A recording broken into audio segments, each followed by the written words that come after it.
to hear from God. So I would ask all of you to open your ears so that we may be able to receive something from God tonight. I know all of you are ready.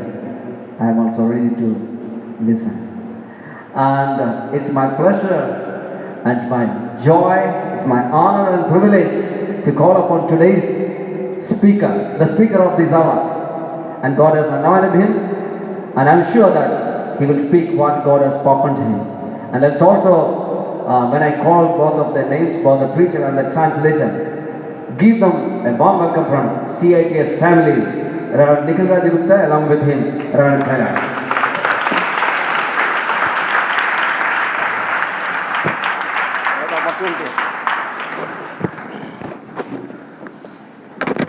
Praise the Lord.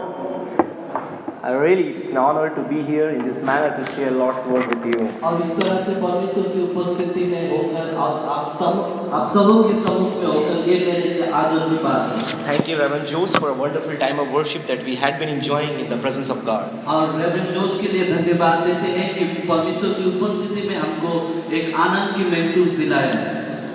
And to all my, of course, the only teacher who had been my teacher, and all the student body of CITS and dear children from House of Hope, Christian greetings to you all in the unique name of our Lord and Savior Jesus Christ. और हमारे एक ही शिक्षक है, साथ में विद्यार्थी और house of hope children सभी को यीशु मसीह के नाम से अभिवादन.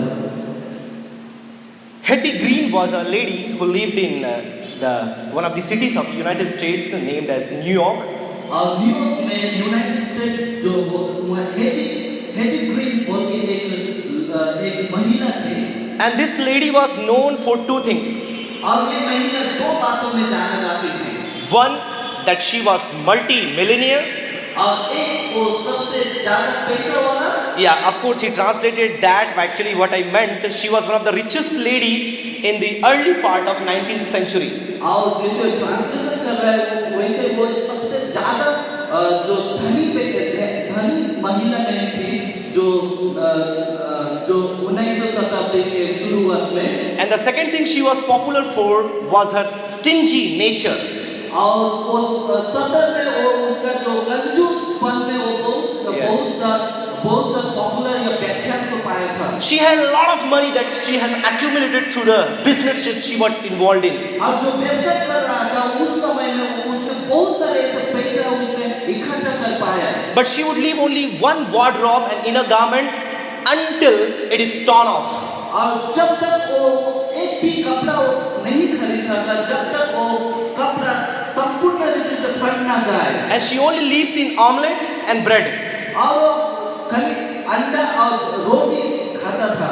And there is a story about her son that once her son got an accident and the son needed a good treatment, but she was looking for a hospital that would provide free treatment for him, and she ended up amputating her own son's leg.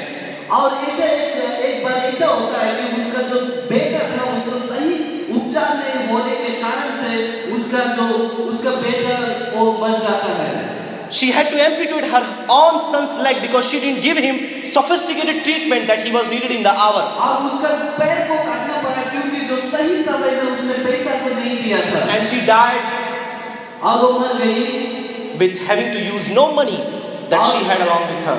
और वो जितना भी उसके पास में जो पैसा था उसको इस्तेमाल ना करते हुए वो मर गई. Even not realizing what she could have done and the way of life she could have lived if only she knew the value of the money that she had. और उसने ये महसूस नहीं कर सका कि मैंने क्या खो दिया, मगर वो एक ही बात को जानता था जो पैसा उसके पास में था उसी को सिर्फ. And I think that was the only reason that God didn't want Christians to not realize what blessings they have. God has given the letter called letter of Ephesians. और यही एक कारण है जो आशीष परमेश्वर ने हमें दिया है उसे हमें महसूस that we should know the blessings and the prosperity we have in Christ. The reason the letter of epistles was given to church. और एफिसुस की पुस्तक में जो पुस्तक पुस्तक जो हमें दिया गया है वो इसके द्वारा परमेश्वर की आशीष और परमेश्वर के अनुग्रह को हम लोग जान सके। So I don't have any points for today. We will just gonna exegese some of these scriptures right from the beginning, and how far we can go is up to the Lord. अब मेरे पास में कोई बिंदु नहीं है, परंतु मैं व्याख्या रूप में कितने दूर हम लोग जाएंगे परमेश्वर के साथ। So you sit here with a prayerful attitude. May the Lord speak to me and to translate it, and every one of us who are sitting here to listen from Lord in this evening. और प्रार्थना के वातावरण में आप लोग रहिए और मेरे साथ में और ट्रांसलेटर के साथ में, और परमेश्वर आज क्या बात करने जा रहे हैं उसके विषय में आप लोग देखेंगे। May I read the verse number 1? Please pay your attention to your Bible. क्या मैं पढ़ सकता हूँ एक पोर्शन को? The verse 1 of chapter 1, letter of Ephesians. और एक करिए। Paul, an apostle of Jesus Christ by the will of God, to the saints who are in Ephesus and faithful in Christ. पौलुस की ओर से जो परमेश्वर की इच्छा से यीशु मसीह के प्रेरित है, उन पवित्र और मसीह यीशु में विश्वासी लोगों के नाम जो एफिसस में है। Paul opens the letter with two claims that he makes on the very first clause of the first verse of the Ephesians. और जब पौलुस जब शुरू करता है वो दो बातों को जब एक अध्याय में उस बातों को कहता है। The first statement he says that I am an apostle of not anybody else but Christ himself that he has seen in the vision. और मैं एक पौलुस प्रेरित हूँ जो मैं मेरे द्वारा नहीं बनाया गया, परंतु परमेश्वर द्वारा, जो परमेश्वर को देखते हुए परमेश्वर द्वारा मैं बनाया गया। So the first opening letter in which he is writing and explaining that he himself is not in the ministry because he wants, but he is in the ministry of apostleship because Lord Jesus has caused him to be. और पहले पदेशा में जब हम लोग देखते हैं तब हम लोग समझ को पाते हैं कि वो अपने ही द्वारा वो एपोस्टल बन नहीं पाए, परंतु परमेश्वर के द्वारा जो दर्शन उस पर मिला है उसके द्वारा वो बन सका। And every one of us who are here, one or the other day, we will be serving the Lord in the different measures. और जो हम लोग यहाँ पे जो कोई भी यहाँ पे है आज या कल जो कोई भी हम लोग परमेश्वर की सेवा करने रहेंगे। And as we serve in the different measures, the first thing we have to realize, as Paul has done, that we are there not because we are talented, but it's Christ who has called us and put us there. और पौलुस प्रेरित ने जैसे अनुभव को किया है वैसे ही हमें जानना है कि हमारे द्वारा नहीं परंतु परमेश्वर ने हमें जहाँ पे रखना चाहता है वहीं पर हम लोग। And not only the ministry where God has put it, but me in all my faculty belongs to Christ alone and Him alone. और ये सिर्फ नहीं कि जहाँ पे परमेश्वर ने हमें दिया है वही सिर्फ नहीं परंतु सारा शरीर से परमेश्वर हमें जहाँ रखना चाहता है वही हमें रहना चाहिए। And the second thing he is realizing that Paul, apostle of Jesus Christ by the will of God.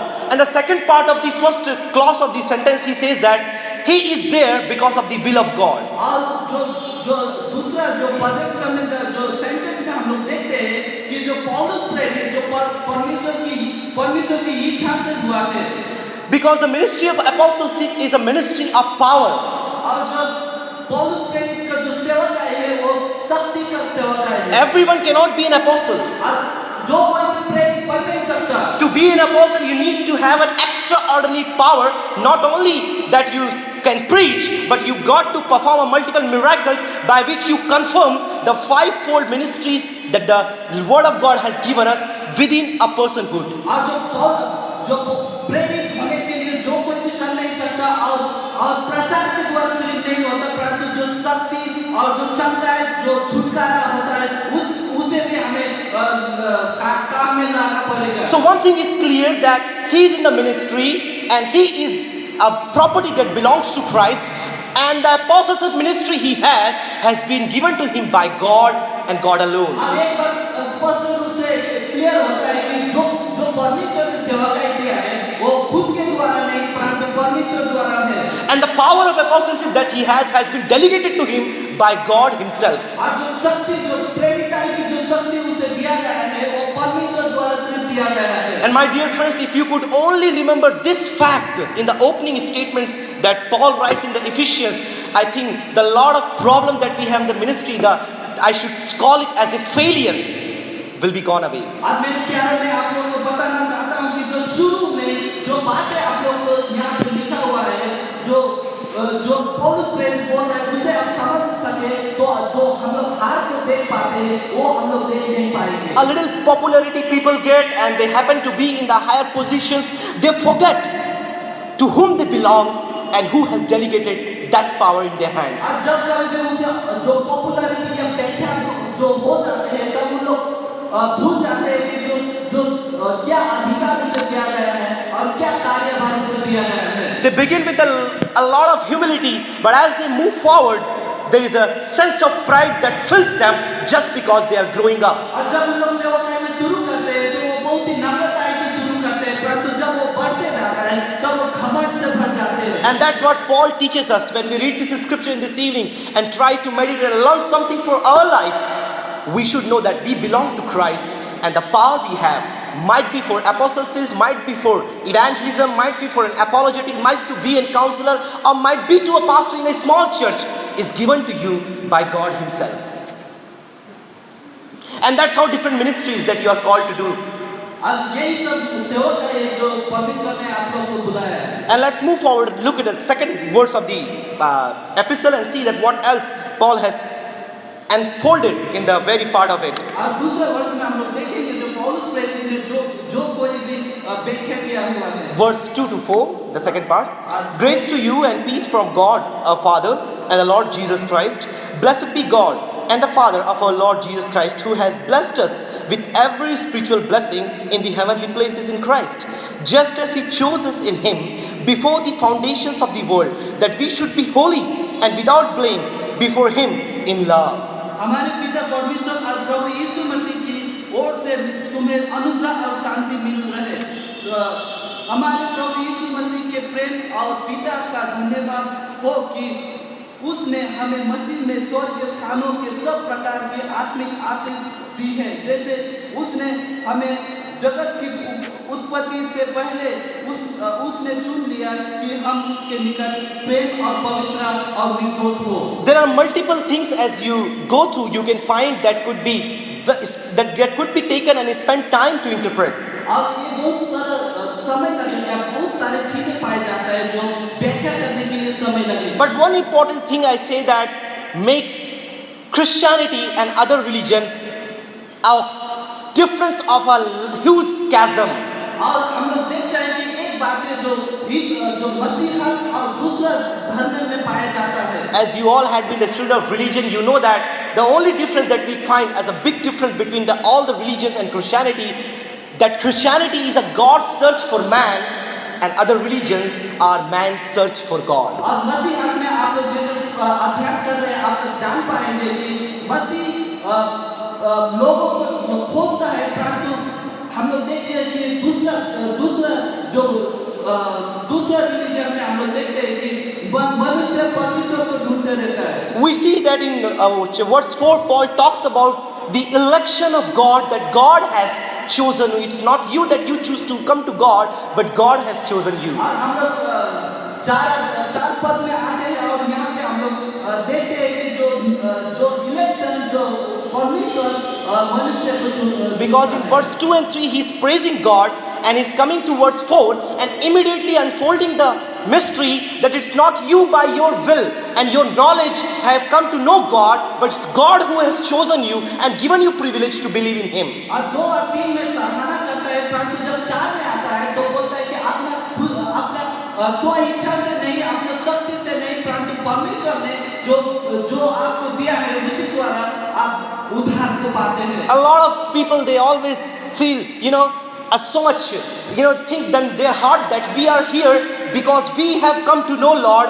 and it's we that we are very privileged, and other people are the people, a group of people who are going to hell. और बहुत सारे ऐसे लोग हैं जो अपने आप को घमंड करते हैं और बोलते हैं कि हम लोग परमेश्वर को जान सकते हैं और हम लोग बहुत ही सौभाग्यशाली है और दूसरा कोई वो नरक में जाएगा। A lot of Christians, they think like that. If you do not know, you just stay sometime in this church itself, you may have able to hear in days to come that we are the people who are chosen by God to go to heaven, and all else are not chosen, and they would be having their damnation in hell sometimes. ऐसे बहुत से लोग हैं जो बोलते रहते हैं, यहाँ तक कि इस चर्च में हम लोग देखेंगे कि हम लोग सिर्फ स्वर्ग में जाने के लिए चुने गए हैं और जितना भी है वो नरक की ओर जाएगा। We may not exactly know who actually will be in the heaven and who will be in the hell. और हम लोग नहीं जानते कि सही में कौन स्वर्ग में जाएगा या नरक में जाएगा? Or if you happen to ask personally to some special preachers and pastors, they would say that a larger part of Christianity will be in hell. There will be very few in all the churches, that is called as a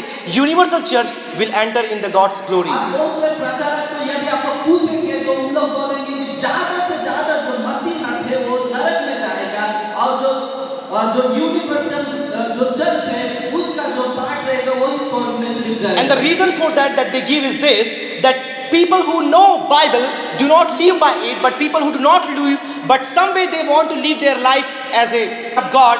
In that attempt, God will judge them because of their conscience and put a Christian to damnation because of their knowledge of the word of God and not following it while they were alive. और जो कारण जो उन लोग नरक में जाएगा, कारण ये है कि उन लोग बाइबल के वचन को तो जानते हैं, परंतु बाइबल के वचन अनुसार उन लोग नहीं जीते हैं। और जब बाइबल के वचन को उन लोग नहीं जानते हैं और जानते हुए भी जब उन लोग अनुसरण नहीं करते हैं और उसके द्वारा उन लोग दोषी पाए जाते हैं और उन लोग नरक में जाएगा। So always remember the fact, my dear friend, that it is God who has chosen us with a specific purpose and may have the plan in a different way for somebody else to whom you may think is the one who is going to hell. और एक ही कारण है मेरे प्यारों की, परमेश्वर ने हमें चुना है कि हमें स्वर्ग में जाने का कारण, और एक ही है जो हमें नरक में ले सकता है। You are privileged because God has chosen you. और आप भाग्यशाली हैं कि परमेश्वर ने आपको चुना है। And your privilege is not only because He has chosen you just to take you in the heaven, but He has chosen you to bless you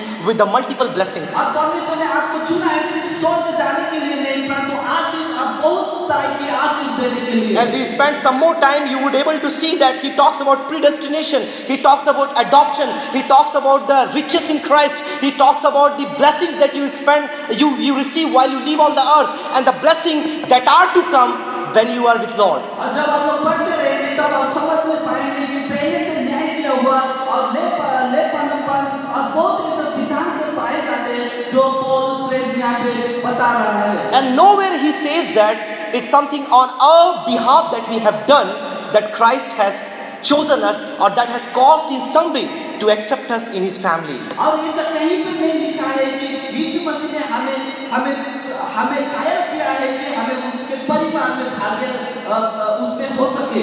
In verse 2, he only praises God and gives whole or sole credit to God alone for selecting us into His family. और जब हम लोग 2 और 3 में देखते हैं कि यहाँ पे परमेश्वर को धन्यवाद देता है कि परमेश्वर ने हमें संपूर्ण रूप से चुना है और उसके परिवार की भागीदारी बनाई। And that's what John, in Gospel of John, Jesus says in chapter 15 and verse 16 that you have not chosen me, but I have chosen you to make you my disciples. और यूहन्ना रचित सुसमाचार 14 और 15 में हम लोग देखेंगे कि आपने मुझे नहीं चुना परंतु मैंने तुम्हें चुना हूँ। And that's why we realize that it's not we, it is always God who has called us. इसीलिए हम लोग जान पाते हैं कि ये हम नहीं परंतु परमेश्वर है। So we can never stand and boast on ourselves that it's my knowledge that I could realize God and now I am a believer enjoying all the blessings. और ये हम लोग अपने आप को ये हम लोग घमंड नहीं कर सकते कि मेरे द्वारा मैं चुना गया हूँ और जितना भी आशीष है उसको हम लोग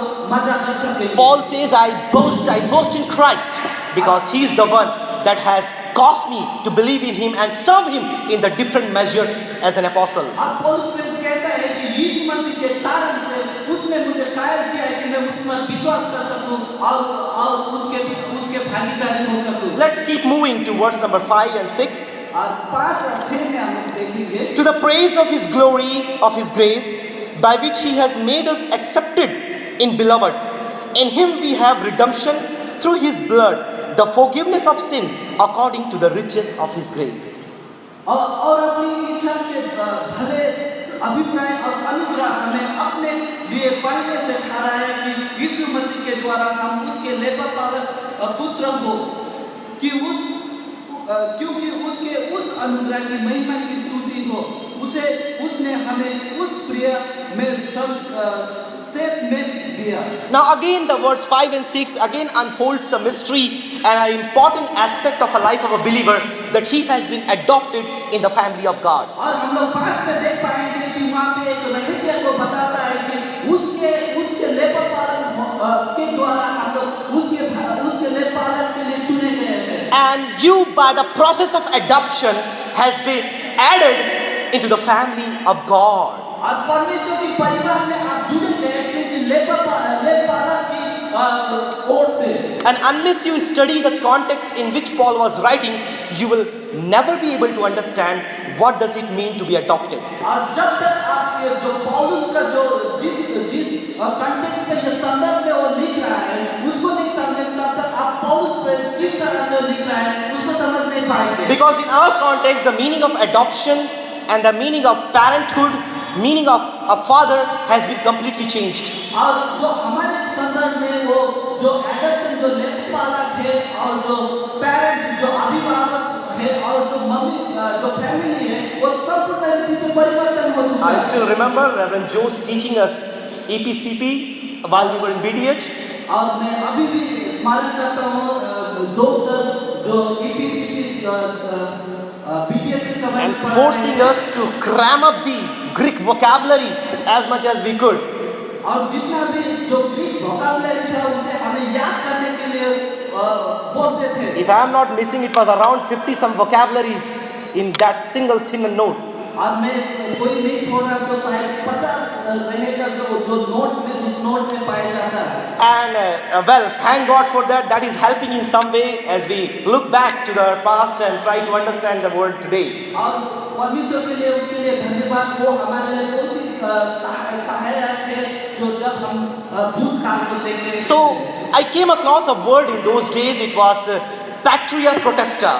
और हम लोग उस समय का जब मैंने देखा तो पैट्रिया प्रोटेस्टा बोल के एक शब्द को देखा। And that was a term which was highly popular during the Roman Empire. और रोमन एम्पायर के समय में वो बहुत ही प्रसिद्ध शब्द था। This patria protesta was a word referred to a father in any family.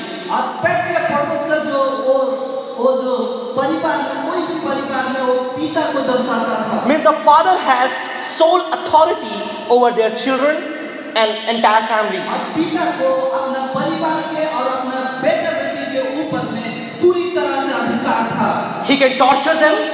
और वो उसे ताड़ना दे सकता है। He can send them out of the home. और उसे घर से निकाल दे सकता है। He can excommunicate them in the family and just restrict them to have any of his property. और परिवार से संपूर्ण रीति से बाहर निकाल देना और जितना भी उसका जो प्रॉपर्टी है उससे निकाल देना। Even if the father wants, he can kill his own children and no government would ever interfere. और यहाँ पर भी वो उसका पिता यदि चाहता है कि उसे मार देना है तो कोई भी गवर्नमेंट उसे हस्तक्षेप नहीं करेगा। He can kill his own children without having to do anything with the law of the day. और वो अपना बेटा बेटी को मार सकता है और कोई भी नियम कानून नहीं रहेगा उस समय में। That was the power of the patria protesta. और जो पैट्रिया प्रोटेस्टा था वही एक सामर्थ था। And after knowing that, when you look at what Paul is saying, you actually will be able to understand the authority that God must have in your and my life. और उस संदर्भ में वो जानने के बाद में आप जान सकते हैं कि पौलुस ने जिस बात को बता रहा है और क्या अधिकार वो उस शब्द में लाएगा। And because of the policy of the patria protesta, the process of adoption was very difficult. और जो पैट्रिया प्रोटेस्टा जो शब्द है उसके नियंत्रण में जो सिद्धांत पाया जाता था वो बहुत ही कठिन था। If you want to adopt somebody, it is a very difficult process. If you want to adopt someone in your family, it is very difficult process. और कोई बच्चे को यदि आप गोद लेना चाहते हैं तो ये बहुत ही कठिन बातें पड़ती है। But once you have taken into your family, now you are all in all as a father to that very child or the group of children that you have taken. और जब कभी आप उसे एक पर ले लेते हैं तो उस परिवार में आप वो बच्चे आपका परिवार का एक हिस्सा हो जाता है। So that may be infant or teenager or an adolescent or might be an adult person has to submit himself to the authority of the father patria protesta.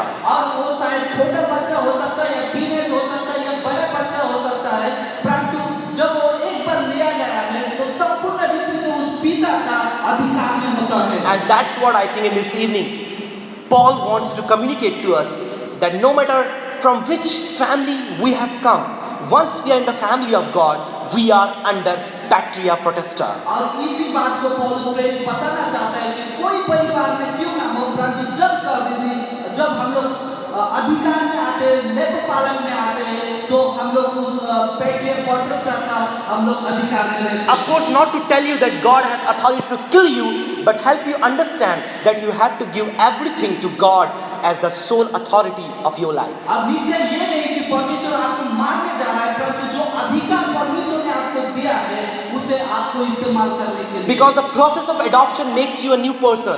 और जब आप लेपपालक के जो उसमें होते हैं तो आप एक नई व्यक्ति बनते हैं। You are not the one that you had been while you were given birth in this world. और जब आप जब जन्म लेते हैं उस जैसे व्यक्ति नहीं है, परंतु एक नया व्यक्ति बनते हैं। Adoption gives you a new identity. और जो लेपपालक एक नया परिचय को देता है। It gives you a new name. और नया नाम को देता है। It gives you a new position. और नया पदवी को देता है। It gives you a new way of lifestyle. और नया जीवन और जो नया जीवन यापन का रास्ता को लाइफ देता It है। opens for you a new way to express yourself in human form. और नए रूप से अपने आप को आप मनुष्य के रूप में अपने आप को सामने खड़ा कर सकते हैं। And everything under the power of the Supreme Father, our God. और ये सब कुछ वो जो सर्वशक्तिमान पिता परमेश्वर के नियंत्रण में रहेगा। Let's move forward to verse number 7 and 8. सात वर्ष में हम लोग देखेंगे 7 and 8. और 7 और 8। In him we have redemption through his blood, the forgiveness of sin, according to the riches of grace, which he made to abound toward us in all wisdom and prudence. हमको उसमें उसके लहू के द्वारा छुटकारा अर्थात अपराधों की क्षमा उसके उस अनुग्रह के धन के अनुसार मिला है जिसने सारे ज्ञान और समझ सहित हम पर बहुताई से किया। After talking about the God's power in his life, about election, about adoption, now Paul moves to talk about the gifts that God has given us. और सब कुछ बात करने परमेश्वर के सामर्थ के विषय में बात करने के बाद में परमेश्वर के जो लेप पालन के बाद में बात और ऐसे बहुत सारे सिद्धांत के बात करने के बाद में अभी पौलुस प्रेरित एक गिफ्ट दान और वरदान के विषय में बात कर रहा है। In this very portion he enlists 3 gifts that God has given you. I should say every one of you the day you came to believe in him. और ये इस पद में 3 जो दान के विषय में पौलुस प्रेरित बता रहा है जिस शाम जब आप यीशु मसीह में विश्वास या परमेश्वर पर आप विश्वास किया। The first thing he talks about is deliverance. और पहली बात है जो वो बात करता है वो छुटकारा। And the word used here for deliverance is apolutrosis. और जो छुटकारा के विषय में जो शब्द इस्तेमाल किया है वो And in our day, again the word may be misunderstood as we try to interpret in the point of view and the social structure or the fabric of our time or our day. और उस शब्द को फिर से जो अभी के समय में उस जो शब्द को फिर से गलत जो धारणा या गलत अंडरस्टैंडिंग हो सकता है। Because deliverance in our time might mean different meanings than actually what Paul meant when he was writing this letter to church at Ephesus. और जब पौलुस प्रेरित जिस समय में लिख रहा है और अभी के समय में वो शायद बहुत ही भिन्न और नया रूप से उसका मतलब निकल आएगा। Because in our day we don't have concept of slavery.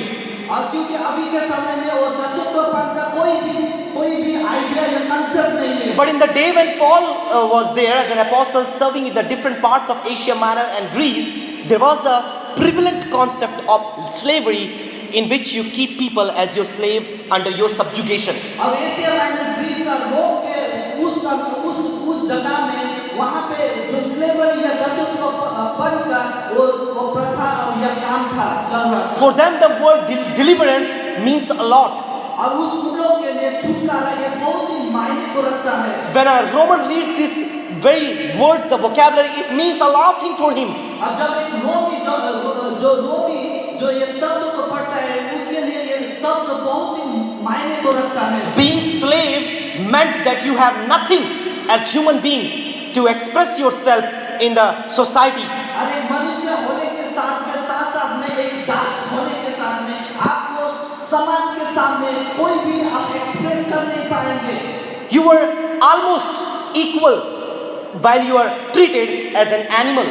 और आप एक पशु के जैसे समान रूप से आपको ट्रीट किया जाएगा। Because you were in bondage. क्योंकि आप एक दासत्व में पाए जाते हैं। And that's what happened before we come to believe in Christ, we accept Him as a Savior.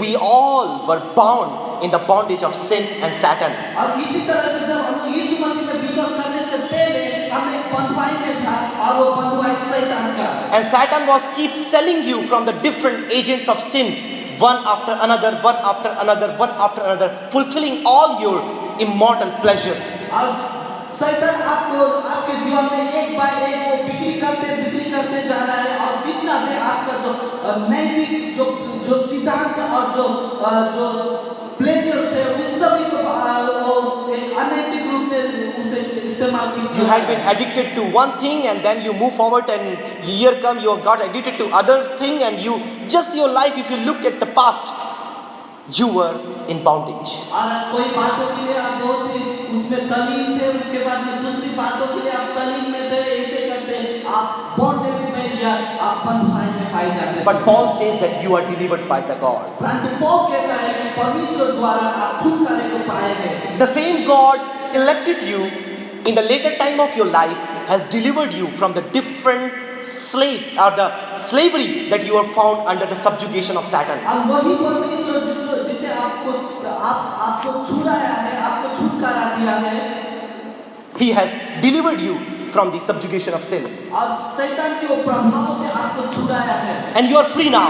आप स्वतंत्र पाए जाते हैं। And as we had been singing the song that I am free actually meant literally you are freed from the bondage of sin and Satan. और जैसे हम लोग ने गीत को गाया कि आई एम फ्री, मतलब सही में शैतान की बंधुआई से हम लोग संपूर्ण रूप से छुटकारा पाए हैं। And that we have joy every moment of our life that I am no more slave of sin and Satan. और हमें इसे कहना है कि हर एक क्षण में कि मैं शैतान का और पाप का मैं अभी नहीं हूँ। That's the first gift of God in your life. और वही पहला जो परमेश्वर का दान है जो आपके जीवन में पाया जाता है। Second gift Paul again describes about is forgiveness. और दूसरा दान जो पौलुस फिर से बता रहा है वो क्षमा है। Redemption through his blood, forgiveness of sins. और छुटकारा उसके लहू द्वारा और क्षमा पापों से। And this again the forgiveness is not as much as in the part of God that what he has done, but it is more that you are freed from sense of guilt. और जो क्षमा ये नहीं है कि परमेश्वर ने आपको क्षमा किया है, परंतु आपको जो गिल्ट है दोष भाव दोष भाव के उस जबरदस्ती से आपको छुड़ाया है। As we had been listening from Sunday also, almost 7 times this statement was made here that none of you can say that you do not sin when you count right from the morning and the night, and you cannot just exempt saying that I haven't sinned in this day. और विगत सप्ताह में हम लोग ने देख रहे, इसी सप्ताह में जब हम लोग देख रहे थे कि 7 बार जो पाप जो 7 times it was said that one or the other way, willingly or unwillingly, we end up sinning every day. और 7 बार बोला गया है कि आप इच्छा रूप से या अइच्छा रूप से हम लोग पाप कर बैठते हैं। Pastor Wilson was stressing much on that statement. Pastor Wilson उस बातों को ज़्यादा बोल रहे थे। So when I say forgiveness, I don't mean much what God has done, but I mean much that we feel liberated from the sense of guilt. और जब मैं जो क्षमा के विषय में जब मैं बोलता हूँ तब ये नहीं कि परमेश्वर ने हमें छुटकारा दिया, परंतु जो गिल्ट या दोष भाव से हमें छुटकारा को मिला है। Because the guilt is one thing that would never let a person sleep with serenity. और जो दोष भाव ऐसा चीज है कि वो व्यक्ति कभी भी सो नहीं सकता। He would always, if you have done something wrong and the guilt feeling is in your heart, you would never be restful or you will never find yourself comfortable. और आप कभी भी अपने आप को कंफर्टेबल महसूस नहीं करेंगे जब आपके जीवन में वो दोष भाव है। And somebody said that forgiveness is a divine attribute, it's not human. और जो क्षमा किसी ने बोला है कि क्षमा वो आत्मिक गुण है, वो मनुष्य का नहीं है। Man can never forgive. मनुष्य कभी भी क्षमा नहीं दे सकता। But it's always God, or it's the essence of God in man that He keeps on forgiving because God has first forgiven us. और ये तो परमेश्वर की ओर से आता है, जो निकल के आता है, जो हमें जैसे परमेश्वर ने क्षमा किया है, इसी तरह से मनुष्य भी क्षमा करता है। And that no matter what sin you do, of course by mistake, I don't believe that the people here sitting here, you deliberately keep do sin or keep on doing sin. But I believe even by mistake, unknowingly, if you do sin, you are freed from the guilt just because the gift of God of forgiveness that He has given you. और यहाँ पे जो कोई भी है, आप शायद ना जानते हुए उस पाप को किया होगा, परंतु आज परमेश्वर ने जो दोष भाव है उसको आपको छुटकारा दिया है। Without having to say to anybody, you are freed because you open your heart before God. आपको किसी को बताना नहीं है, परंतु परमेश्वर के आगे जब अपने हृदय को खोलते आप क्षमा पाए हैं। Time is getting over. Let's move quickly and look at the third and the final gift that Paul talks about in this very portion. और तीसरी बातों का हम लोग जल्दी से हम देखेंगे। And third thing that Paul talks about that God has given you as a gift. First, I already told you it's a more of a deliverance. Second, it was forgiveness. Third, wisdom and prudence. और मैंने दो बातें बता दिया है कि छुटकारा, क्षमा और तीसरी बातें wisdom and prudence. और जो बुद्धि और ज्ञान। You read the verse number 8, you find the third and the final gift that God has given, और वर्ष 8 which He made to abound toward us all in wisdom and prudence. और जिसे उसने सारे ज्ञान और समझ सहित हम पर बहुताई से किया। When you read NIV or the RSV translation, you read instead of prudence, the word is used there is sound sense. और जब आप NIV और RSV पढ़ते हैं, तब आपको समझ में आता है कि जो प्रूडेंस जो शब्द इस्तेमाल किया है, वो सेंस ऑफ व्यू मतलब जो Yeah. So there are different meanings when you try to compare this English vocabulary, but the moment you go to the root word, you find what actually Paul meant when he said these two things separately, wisdom and prudence. और यहाँ पे भिन्न मतलब को निकल आता है, परंतु जब आप जो रूट जो जड़ का जो शब्द को हम लोग जब आप लोग देखेंगे, तब वहाँ पे अंतर क्या है बुद्धि और जो ज्ञान में। In Greek language, it is Sophia and Pronesis. और जो ग्रीक जो भाषा में सोफिया और प्रोनेसिस। This Sophia word was so very popular in the Greek world. और जो ग्रीक साम्राज्य में जो सोफिया शब्द बहुत समृद्ध था। I should say the Sophia was the pursuit of every Grecian who has ever born in the entire part of Grecian kingdom. और जो ग्रीक साम्राज्य में जो सोफिया शब्द हर एक व्यक्ति उसे स्मरण या उसे खोजते थे। The philosophers were given high regard because they talk about Sophia. और जो फिलोसोफर्स जो थे, दर्शन शास्त्री जो थे, उन लोगों को बहुत ही अच्छा पदवी दिया गया है क्योंकि उन लोग सोफिया या बुद्धि के खोज में रहते थे। And Paul says that Sophia which was sought from centuries given to you as a gift in Christ. और पौलुस कहता है कि जो सोफिया जो है वो आपको जो पहली शताब्दी से लेकर अभी तक यीशु मसीह द्वारा आपको दिया गया है। And Aristotle, which was renowned philosopher, he says that Sophia is a search for the most important things of life. और जो एरिस्टोटल जो कहता है जो सोफिया जो बुद्धि है वो आपके जीवन में सबसे बड़ा महत्वपूर्ण जो चीजें हैं। One of his disciples goes on to say that Sophia is a search for things human as well as divine that are divine that are most important to humans. और उसके चेला जाके कहता है कि जो सोफिया ये तो बहुत ही इम्पोर्टेंट या जरूरी है दैहिक रूप से या शारीरिक रूप से। But that's all is not important. और ये बात इम्पोर्टेंट या जरूरी नहीं है। But with Sophia he uses one word pronesis that is also of equal importance. और सोफिया के साथ में जो प्रोनेसिस जो शब्द इस्तेमाल किया गया है वो दोनों भी एक समांतर रूप से जरूरी है। And pronesis is nothing when you translate in good English, it's more of a knowledge of living a good practical life. और जो प्रोनेसिस जो शब्द है वो बुद्धि से अंतर नहीं किया गया है परंतु एक ज्ञान है जो हमारे Practical life. प्रतिदिन के जीवन में इस्तेमाल कर सके। That's a good word. The daily life, how you should live among the people, among the community, among the society as a good Christian.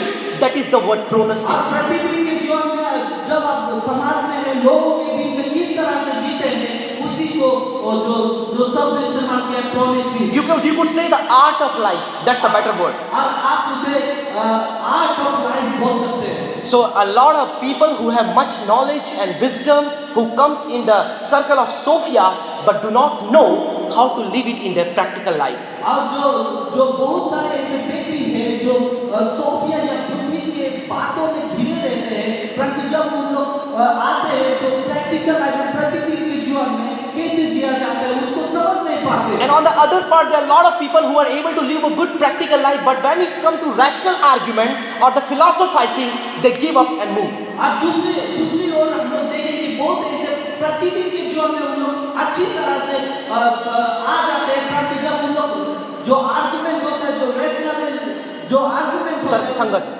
तर्कसंगत में उन लोग उतना उत्तीर्ण हो नहीं पाते। So, but when God talks to us about the gift that He has given us, He does not talk about the imbalance or the one part of the truth of the life, but He compiles both the Sophia and pronounces and makes a complete Christian who has been gifted this by God Himself. अब जब परमेश्वर इस दो बातों को जब इस्तेमाल करता है, ये नहीं कि असंपूर्ण और प्राकृतिक, ये दोनों बात को सोफिया और प्रोमिसेस को दोनों को इसे इस्तेमाल किया जाए ताकि वो एक बुद्धि मतलब के जीवन में और प्रतिदिन के जीवन में दोनों रूप से जीवन जी सके। By knowing this gift, you can live as a life of a complete Christian. और ये जो दान पाके आप संपूर्ण रीति से एक संतुलित मसीह जीवन जी। There are multiple truths hidden in this small, tiny piece of literature. If we could go, we go on expounding day and night. और बहुत सारे रहस्य छोटा सा जो पुस्तक में लिखा गया है, जो हम लोग उसे जब हम लोग खोलते रहे तो हम लोग दिन रात उसमें ढूंढते लगते रहते। May the God add multiplied blessing by the things that we have meditated in this evening. और जो बातें हम लोग ने यहाँ से हम लोग जो किया है उसमें परमेश्वर आप लोग बहुत ऐसे आशीष देने पाए। May you not die the way the Hetty Green had died without realizing the blessing and the prosperity she was having while she was alive. और ऐसा आप मत जिए कि एक मेडी ग्रीन जो Hetty Green. हेडी ग्रीन जो अपना धन संपत्ति को जो रियलाइज ना करते हुए वो मर गए। Take your time in meditating and knowing the things that you have in Lord. और अपना समय के लिए और जो परमेश्वर ने आपके जीवन में दिया है उसे आप मनन करते रहें। Special thanks to Reverend Kailas. May the Lord add multiplied blessing by the hearing and the speaking of His word. Thank you.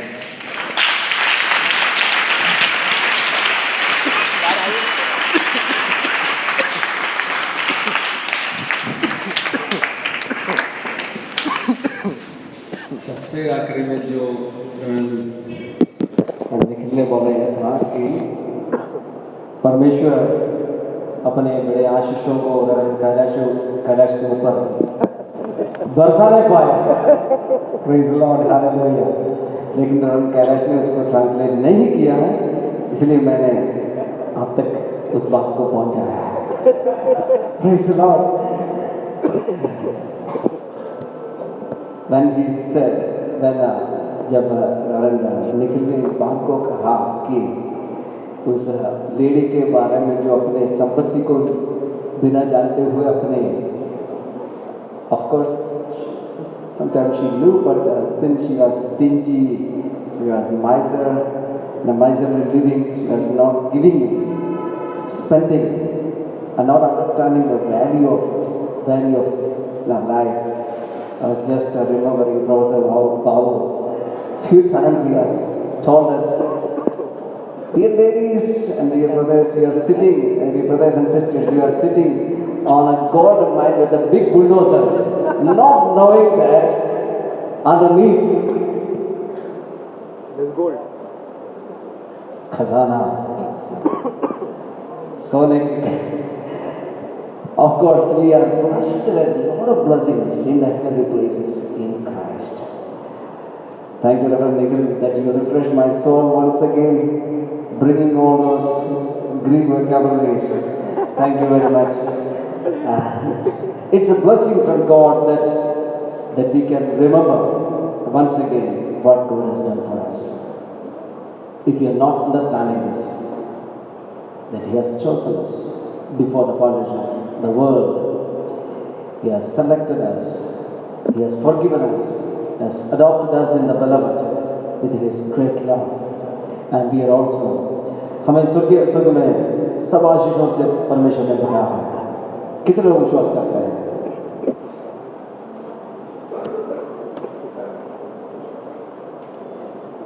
आप सब लोग उद्धार पाए हैं?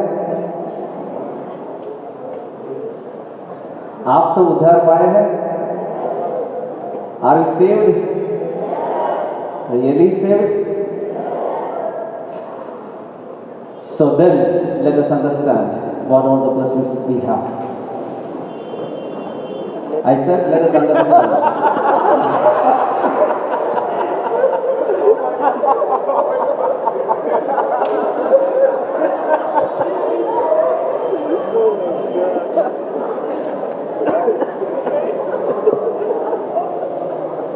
In the book of Ephesians itself, the Apostle Paul talks about timing.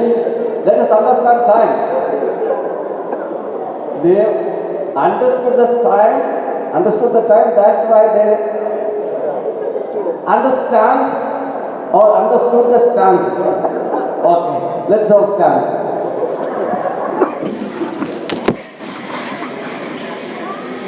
It was really a time of God's blessing. It's a nice exposition of God's word. परमेश्वर अपने दासों को आशीष देने पाए और इस्तेमाल करने पाए। जब कभी हम परमेश्वर के वचन के नजदीक आते हैं तो हम प्रार्थना करें। जब हम प्रार्थना और भक्ति के साथ परमेश्वर के वचन के पास आएंगे, जरूर परमेश्वर हमसे वार्तालाप करेंगे। परमेश्वर के नाम की स्तुति हो। अपने आप को हम बंद करें। जो वचन हमने सुना है उसके अनुसार हमारे जीवन को समर्पित करें। यदि हम में से कोई अभी तक इन बातों को अच्छी रीति से समझा नहीं, हम प्रार्थना करें परमेश्वर हमारे बुद्धि को खोले, हमारे आंतरिक अंगों को खोले ताकि हम इन बातों को हमारे जीवन में समझ पाए। Praise the Lord, hallelujah. Let's give praise and glory and honor to God, hallelujah. अपने हाथों को उठाते हुए परमेश्वर को धन्यवाद करें, परमेश्वर को स्तुति और महिमा करें। परमेश्वर हमें स्वर्गीय